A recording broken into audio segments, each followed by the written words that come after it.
I've mentioned the dollar for weeks now that it could go all the way up to 100 and 1.5, 102, depending on which zones you look at. But looks very, very good. It's been holding up this trend line. There was this fear here that we would sell off. This was a key point. This was a key point. Key point.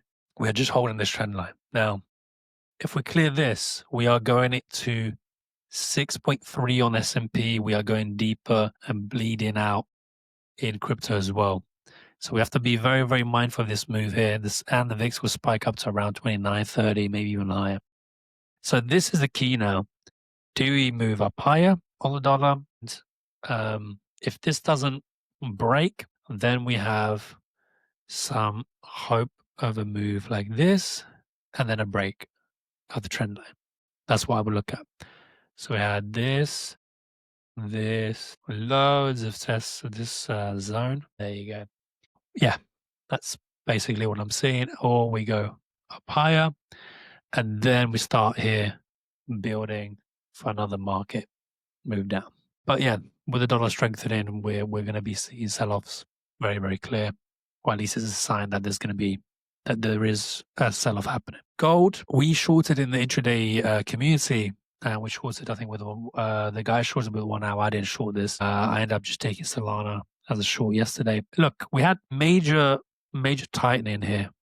So we had this and everything tightening. Okay, so with that in mind, we end up trading around the 4.7 zone after the retest here for this move all the way to 3.9, maybe a little bit lower. Sorry, maybe a little bit higher, depending on where we find support.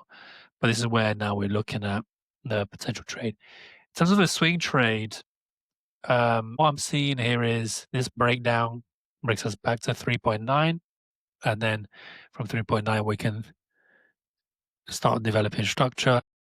I will note this, and I will mention this clearly. When the market sold off in 2022, gold went down with the rest of the market.